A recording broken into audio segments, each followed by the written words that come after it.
In fifth grade, I went to try out for the team, and basketball wasn't natural for me. Nobody wanted you on their team, and now here you are, where we have two of the all-time leading scorers. One bad day doesn't define who you are as a person. You have the opportunity to wake up the next day and try and change and be better. Basically, my whole life revolved around basketball, to be honest with you. It's everything. People had said, well, you got a shot at getting 2,000 points, and, I just kept playing the way I always played. I didn't change anything, and, I was just hoping we keep winning. And stay healthy. Right. You got to win, because the more games you win, the more games you'll be able to get to play.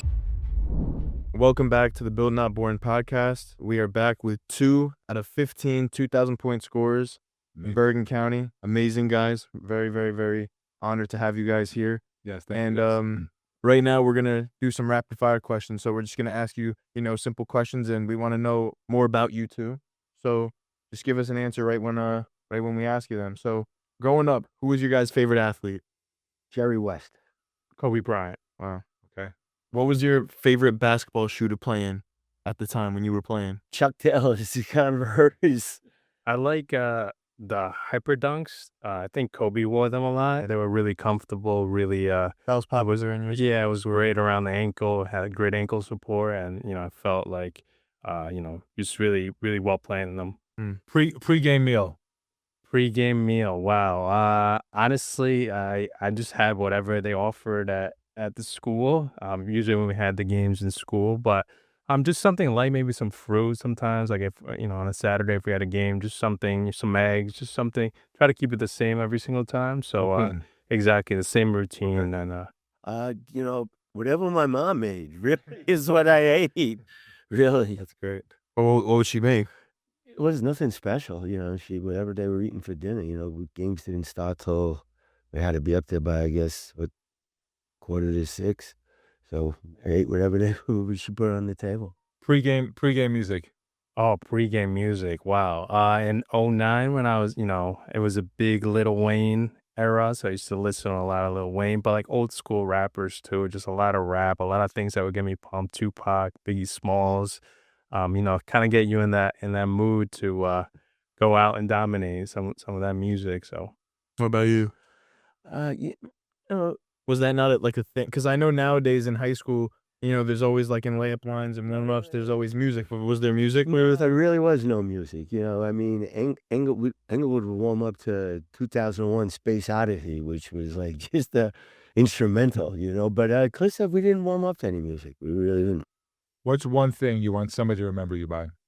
How are they going to remember Chris Orozco? I think, somebody who was very disciplined, who was a hard worker, who had the mindset to always improve, always get better, not only on the basketball court, but off the basketball court. Somebody who gave it their all and, really transformed himself into the player and the person that he is today. Excellent. I'd be remembered just, as a good friend, I try to help everybody. You know what I mean? In school, like, people would not pay attention. I tried to pay attention to and kind of kept my own business, but I tried to be a good person to everybody. Are you guys like early mornings or late nights? Like, are you an early riser or you're a night owl? No, I'm up early in the morning. I'm up early too. Before school, I would actually get a lot of shots up, a lot of my workouts through high school. And for me, it's always been easy. My dad was somebody who got up early. My mom, same thing. And I was able to put a lot of the work before school started and then, just accumulate the hours. And that's how, you're able to improve. I can relate to that too. Honestly, I think it's a genetic thing because my dad, he wakes up early. He's up at like 4:30 every single day. So, I don't wake up that early, but I do think that it's genetic. I think He wakes up that early because I'll text him sometimes when I wake up at 4:30 or 5 during the big game. I'm like, "You up yet?" And he's like, "I'm up." So like the night before a big game, I can't really sleep. Like I'm just thinking about the game. Right. So I'm up super early, but it's not like intentionally, But no, I do think that's genetics. I'm a firm believer in that. Yeah. I think, seeing my parents work so hard, it was like, I want to work hard too. I want to put in the work on the basketball court and, seeing how their lives turned out. it was just a habit to, do a lot of waking up early and doing the things I needed to do. That's great. Excellent. What's one habit you think every athlete should have? Working hard at your game. I mean, you have to work. I mean, just don't turn it on like hot and cold water, right? You got to. I know you some gotta hard work work at it. limitations because you're big on practices too. Yeah, yeah. I mean, I Preparation. really am. I would say an obsessive work ethic to always be curious, always learn, always trying to, we never know all the answers, but if you have a curiosity to keep improving, keep getting better, you're gonna find that you'll get better. The more you're curious, the more you put in the hard work, the better results you're gonna get. Absolutely. What would you guys say is the biggest life lesson basketball has taught you? Well, basically, my whole life revolved around basketball, to be honest with you. So I don't know. It's everything. It taught you how was it taught you to work hard. It taught you to get up early. It taught you to your teammates. You have to be Like a good a friend. good teammate. A good friend. Yeah, you have to be. You good have to be worker. good with your coaches. And person. it's nobody's bigger than a team. Nobody. It's a team group. So that's the way I look at it. I would say, obviously, like Tom said, there's a lot of lessons that I learned, but there's so much. But I think one of the things that I really enjoy about basketball was seeing my teammates do well and collectively coming together to achieve a goal. And I think in life you're gonna work with different people, and it's how to treat people right, how to treat people with respect. That goes a long way. So that taught me, how to that was a big lesson. Yeah. You guys have a lot more experience than I do, but I'd say like like basketball in life, what basketball has taught me is like there's like one bad day doesn't define you. One bad day in the gym, one bad game doesn't define who you are as a player. One bad day doesn't define who you are as a person. There are some games where, I'm taking 20 shots and I'm shooting like, 4 for 20. But I mean, the next game I could be shooting, 8 for 12, so same thing in life, if you have a bad day, it doesn't define who you are as a person. It's just you have the opportunity to wake up the next day and try and change and be better. Definitely your body of work. Now on a different note, Chris, cheat meal. Honestly, when I was younger, I wasn't eating, when I was playing high school basketball, I wish somebody told me like your nutrition really matters, how you treat your body, the stretching, the recovery. So I didn't learn that until later on. But if I would, like for you, is like that's what could separate you from everybody else, how you treat your body, how you take care of yourself. For me, I was like eating cheat meals all the time. I remember, my parents didn't know better, so they would take me into a McDonald's or like Burger King, like after games. And, but, as you learn, and, as I've gotten older, I want other people to know, athletes to know that it's important to, get the right food in you. What about you? Like, what's your favorite thing to eat? I like pasta. I mean, that's my favorite thing. Between these two, what motivates you guys more, success or failure? I would have to say failure. I mean, I want to get better. I don't want to fail at anything, to be honest with you. Yeah. No matter what it is. What about you, Chris? I would say failure because it pushes you to become better. When you have the success, some people stay content and they don't put in the work, or because, obviously they've succeeded.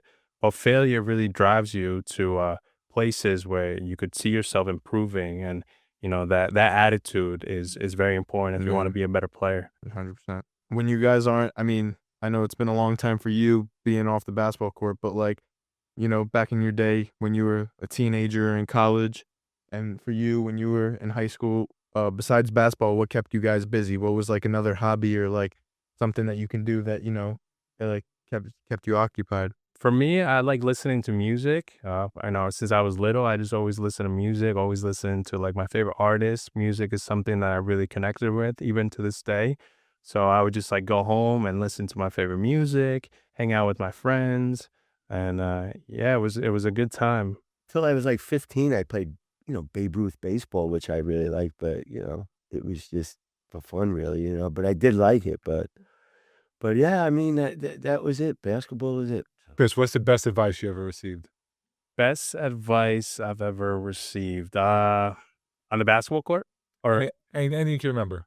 Any Something that advice? somebody said to you that really still resonates with you today. I think learning from our experiences in general, you know, taking the time to, we all go, life is ups and downs, and there's going to be a lot of, good times, bad times, but it's always what can that situation teach us?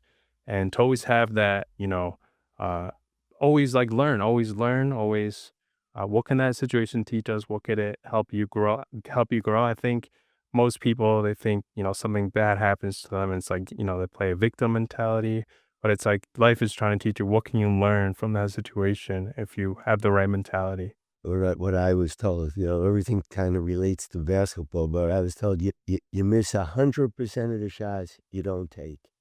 You know what I mean? So you have to look to shoot. I'm sorry, but Chris can tell you, if you get 2,000 points, you have to shoot. Yeah, Really. You can't pass up shots. And now, speaking of the 2,000 points, real quick, now, we discussed earlier with Tom, but Chris, you also made a career living at the free throw line, correct? yes. So you made how many free throws? Around, I would say 500. 500, yes, Yeah. and Tom as well. So for all of our viewers out there wondering if anybody's working towards, and not that you want the individual accolades, but 2,000 points, you want to get yourself to the free throw line. You want to attack the rim. So everybody wants to shoot the three ball. We have two gentlemen here today who are living proof that 500, their 2,000 points came from the free throw line. Yeah, I think it's important to practice, like he was saying before, practice free throws when you're tired. So in the game, you're used to shooting them tired. So how you're training, but also like playing with a physical aspect of you're trying to get contact and being confident and making your free throws. Like if you put in the work, you're gonna get. Do you remember what your free throw percentage was in high school? I think it was around like 85%. Okay. Yeah. I remember I tell Chris, looking in the paper when Chris was playing, and say, "Hey, guy gets to the line, 12 makes 15." That always stuck to me, Chris. I mean, I didn't know you, and I always saw you have to play one step at Cliffside, but that always stuck with me. There was a couple games, maybe 2 or 3, I'm where sure you made 20s, right? yeah, I made sure. There was a couple games where I made over like 20, 21, 21 and 22. Yeah. And it's so valuable because at the end of the games, right? You got to make your free throws. It's important to close out games that way. If you're winning, right? It's important to get to the free throw line and making them confident. I hope your teammates are trying to get you the ball at the end of the game. They were, yeah, and I loved it. I love, yeah. And you're mad if they didn't get you. Yeah, well, of course, yeah. So, I think it says something about you wanting to get in those moments, and you work out in the summer for those moments to go on the road and make free throws, and the whole gym now is quiet, and then you walk out of there with a win. Yeah, that And, shuts them up. Now, Chris, you heard Tom's story about playing at the era he played in 1974 and then going on to St. John's. So what really stuck out to you? His work ethic. Nobody, like you said, gets to those amount of points with a work ethic. And I didn't know when you played at St. John's, which is an awesome college, and I'm sure you put in a lot of hard work, a lot of hours. You seem to have been focused on the game and nothing else. And it's really awesome that I met you. And Thank you. yeah, of course. Really, thank you. At what point in your high school career, and this goes for the both of you, did you guys know that like 2000 was like a real chance of happening? After my sophomore year, at the end of the year, I scored 1,000, and You scored 1,000 as a sophomore? at the end of my sophomore Wow. year, yeah. And honestly, I wasn't trying to think about it too much. The people around me were, more talking about it, but I was just proud of the way, the team was winning. My freshman year, we were 10-16. My sophomore year, we won over 20 games, and it was our first time in the Jamboree in 55 years. So Wow. I saw it, scoring. I had to do some of the scoring, so it helped the team. I wasn't really thinking about the 2,000 points, but, glad I was able to get it. Yeah, no, I really didn't think much about it, actually. People had said, well, you got a shot at getting 2,000 points, and I just kept playing the way I always played. I didn't change anything, and I was just hoping we keep winning. You got to play more games to get points, right? That's true. And stay healthy. Right. Yeah, that's one thing I never really missed a high school game. But that, Yeah, I didn't either, yeah. that's true what you guys said. Is you got to win, because the more games you win, the more games you'll be able to get to play, and that's Right. more of an opportunity to get 2,000 points. So Exactly. that's a big thing. That's a great point. Chris, I just want to touch on, so you scored 2,000 points.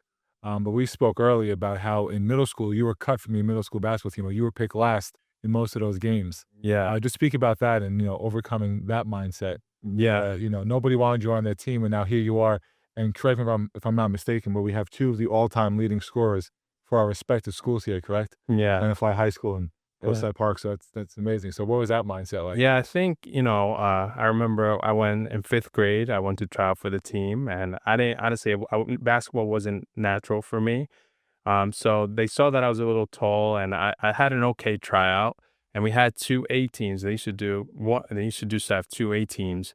And I remember one of the coaches, I heard the story years later, but he was like, "Oh, we're just gonna, he seems athletic or whatever." And just falling in love with the hard work, and eventually I started improving, and trusting the process, right, putting in the work, and then started seeing results.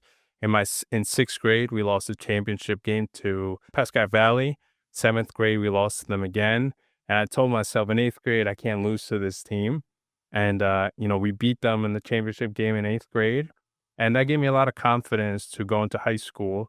And I started varsity as a freshman, was all league as a freshman, averaged 17 a game, and I was trying to change the culture of the program. So for me, by the end of my senior year, I was all state twice, I was all county 3 times, I was able to score over 2000s. But I think falling in love with the process and with the work is really what could help you overcome anything.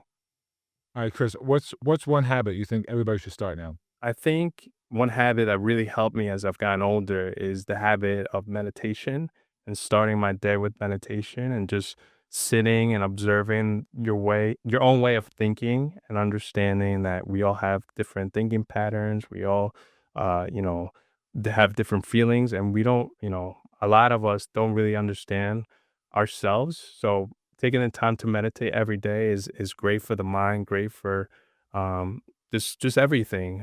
So I started that, 3 years ago. I've seen the difference in every single way. What about you? What's one habit you think everyone should start doing? Habit. I mean, I have one habit. I mean, like we talked, I get up early. To me, that's very important. You start your day. I don't know how people sleep longer. I mean, I'm up real early in the morning, and it's important to me. Before people get up, you get done with a lot. Like I said, he would get up a bunch of shots before most people get up. Yeah. You said your folks get up early. My mom used to get up real early. Yeah. Right. You could finish. I mean, I don't know if you guys did this, but like I'd wake up early sometimes, get my schoolwork done before school, so that when I got to school, everything was done. I didn't have to worry about anything. Right. My day was super easy. So that's sometimes how I, spend my mornings. But also Oh, is that how you spend your mornings? sometimes Schoolwork? when I have schoolwork, I do. Okay. I do. All right. So before you guys entered high school, so like 6th grade, 7th grade, 8th grade, throughout middle school, were there any like specific goals that you set for yourselves throughout high school that can help you guys succeed on the court or in the classroom or just in life in general? For me, yeah, I wanted to make varsity as a freshman, and there was some milestones that I wanted to accomplish. I wanted to get really good with my work ethic and the discipline, because I knew if I learned it early on, I would have those habits, muscle memory entering high school. So I was already thinking that way, and not a lot of people count. Like I said, I was picked, pretty much last, and I knew I had to put in the work. So, thinking about goals was early on and hitting the milestones. Back when I was in 6th, 7th, and 8th grade, there was really only one thing, and it was CYO basketball. You played for your parish. You didn't even have to, you didn't have to go to I played for Epiphany in Cliffside Park. You played for your parish. There was no rec. There was no travel teams. But really competitive, and they had a county championship. We did win the county championship when I was in 8th grade, and then he moved on to high school, and nobody back then ever played. Nobody ever played varsity as a freshman, really. And I remember they made the announcement to all freshmen report to number 3 school, the little school. And I certainly went right away, and then I got called right away. You got to get back to the high school to play. So I wanted to play with the kids we won the CYO championship with, but. ended up playing, JV and, got in some varsity as the year went on. Good experience. They were state champs. I got to play against guys that were state You played on a state championship team. I did. I really didn't get to play much, but it was a good experience. So there wasn't the 300 AAU teams that there are today. No, nothing like that. And I'm kind of glad, really. I mean, I'm really kind of glad. It was a lot more simpler. Excellent. So honored, so proud again to be here with two of the more prolific, not only scorers and basketball players, but people in general. Yeah. Thank you, guys. In Bergen County's history that represent basketball for Cliffside Park High School, for Tenafly High School. We thank you guys immensely for coming on the Built I Not want to thank Chris for finally meet him. But I'm telling you, Chris, I used to look every time you played because it always struck me. You got to the foul like 12 times, 20 times. No, really. I mean, Thank you. that's one thing you have to do, Tom. You end up. And thank you guys for, allowing us to share our story. Yeah. And, what you guys are doing is really awesome. So keep up the great work. Thank you. you. Appreciate it. Thank you, Coach. Thank you, Yeah. Tom. And for all of our viewers and listeners out there, again, you've heard some tremendous stories here today about how not only can you score the basketball, more importantly, how you can become a better person overall, right? It's a mindset. There's so many little things that go into this. The scoring is just a reward part of it, right? But I'm sitting here, with three of the best men that you could come across nowadays. So please, hopefully, take some advice. If you could take one thing from what you heard today, you're going to be successful in the most important game of all, and that's the game of life.